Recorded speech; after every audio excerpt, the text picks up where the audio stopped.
Bom dia, turma. Resolvi gravar esses vídeos para auxiliar aí nas aulas, né? É um novo modelo de educação que estamos vivendo. Então temos que se reinventar, né? Se adequar a esse modelo de educação à distância. Diante das dificuldades que eu vi vocês postarem no grupo, então resolvi começar a gravar essas videoaulas, né? Fiz aqui um mecanismo, né, caseiro, mas se Deus quiser vai dar tudo certo. Então, vamos começar aí com adição e subtração de fração nível 3, o exercício que foi postado na semana passada. Então, eu vi muita dificuldade dos alunos em resolver, né? Então, vamos começar aqui a resolver esta lista de exercícios. A primeira questão dizia assim: Sávio fez uma pesquisa com moradores de seu condomínio sobre a prática de coleta seletiva de lixo. Ele constatou que 3/4 dos entrevistados praticam esse tipo de coleta e 1/5 dos entrevistados sequer sabem o que isso significa.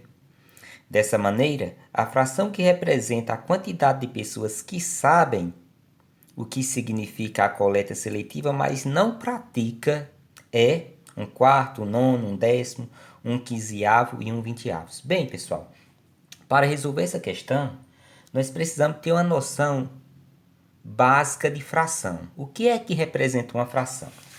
A fração, né, é uma parte, né, posso dizer que é a parte de um todo. Então, veja só. Antes de começar a aula, vamos só revisar aqui um pouquinho.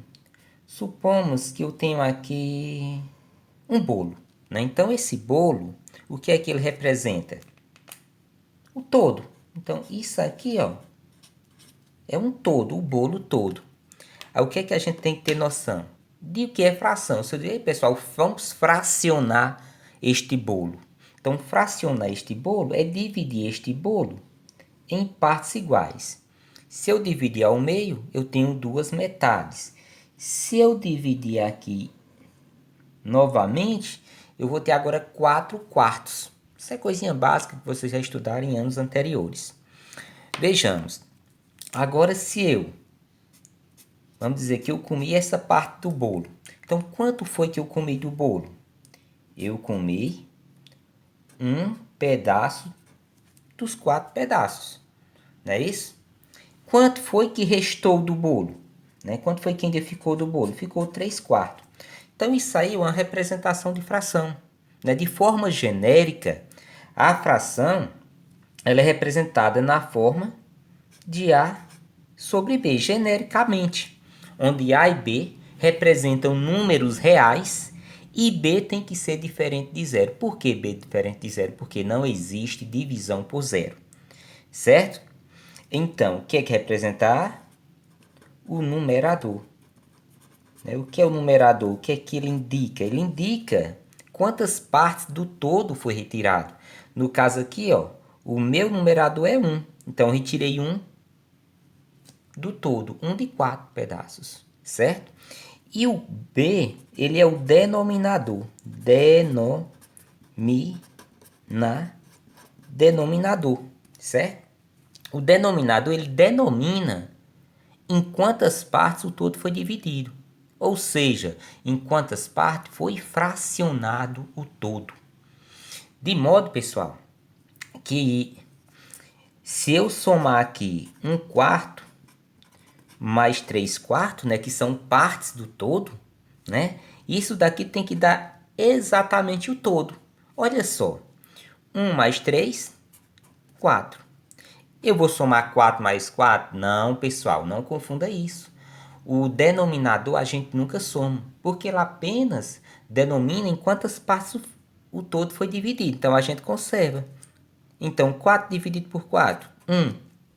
O que é que representa o 1? O todo, um bolo, que a gente, né, tinha desenhado aí. Então, isso significa o quê? Né? Diante disso aqui, ó, 4 e 4. 4 dividido por 4 é 1. O que é que significa isso? Que quando A é igual a B, temos, então, que esta fração representa o todo, certo? E quando A for um número menor do que B, então esta fração vai representar parte do todo, certo? Que no caso, ó, 1/4 é parte do todo, 3/4 é parte do todo. Vocês percebem aqui, ó, que o 1 e o 3, né, que são os numeradores, são números menores do que o denominador, menor do que B. Então agora vamos, eu só dei essa rápida explicação, né, bem sucinto, né, não aprofundei muito, para vocês resolverem a atividade, que só bastava ter essa noção básica do que é todo e o que é a parte do todo. Então, vamos resolver o exercício 1. O exercício 1 trata, né, de parte e de todo. Então, o que é que diz no exercício 1? O exercício 1 diz aqui, ó, que 3/4 dos entrevistados praticam o tipo de coleta seletiva. Então, 3/4 eles praticam a coleta seletiva. 1/5 dos entrevistados não sabe nem o que é que significa. Eles não sabem o que é que significa coleta seletiva. E a pergunta dessa maneira, a fração que representa a quantidade de pessoas que sabem o que é uma coleta seletiva e não pratica. Então, o que é que a gente vai fazer? A gente vai somar essas duas frações, né? A gente vai somar estas duas frações aqui, ó. Vai somar essas duas frações, 3/4 mais 1/5. Para a gente ver quanto é que vai ficar faltando para completar o todo, que são justamente as pessoas que sabem o que significa coleta seletiva, mas não pratica ela. Então vamos somar isso aqui. Bem, gente, eu posso somar 3/4 mais 1/5 do jeito que está aqui? Não. Por que eu não posso somar? Porque a gente só pode somar a fração quando os denominadores são iguais. Então, o que é que eu vou ter que fazer? Calcular o MMC de 4 e 5. Veja só, a gente vai ter que decompor esses números em fatores primos, né? Vamos começar pelo menor número primo, no caso é o 2. O 2, né? O 4 dividido para 2, 2 baixa o 5 porque não dá para dividir. Dá para dividir por 2 novamente, ó. 2 dividido para 2, 1. Repete o 5. E 5, quem é que divide o 5? Somente o 5, né? Então aqui dá 1 e aqui 5 por 5 dá 1. Então os fatores primos, né, decompondo aqui, ficou 2 vezes 2, 4, 4 vezes 5, 20. Então isso significa dizer que 20 é o MMC de 4 e 5. Existe uma forma mais prática? Sim, existe. Qual é a forma? Ah, você sabe o que é o número primo? Sim.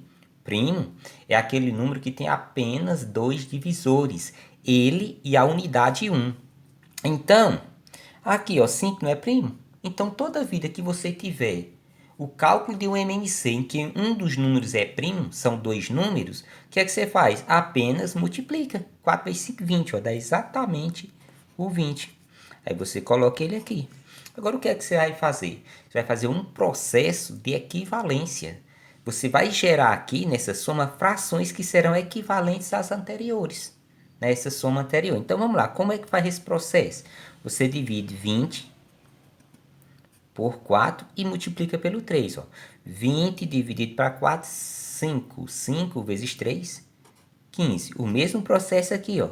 20 dividido por 5, 4. 4 vezes 1, 4. Agora eu posso somar? Posso. Então, essa soma aqui é equivalente a essa, a mesma coisa. Só que agora está com denominadores iguais e eu posso somar. 15 mais 4, 19. E o denominador, o que é que a gente faz? Conserva. Denominador não soma. Apenas denomina em quantas partes o todo foi dividido. Então, vejamos, pessoal. Ó, eu tenho o todo? Não. A gente só tem o todo quando o numerador e o denominador são iguais. Para esse número de cima ficar igual ao de baixo, falta quanto? 1. Ah, falta 1. Então, isso é o mesmo que eu fazer assim, ó. Falta 1, então 19 mais 1, 20. Então, o todo seria 20 sobre 20. Se eu subtrair de 19 sobre 20, eu vou ter exatamente 20 menos 19, 1. E conserva o denominador. Então, essa daqui seria o gabarito da questão. 1 sobre 20. Tá bom, pessoal? Vê aí se eu ajudei a vocês e posto já as outras questões.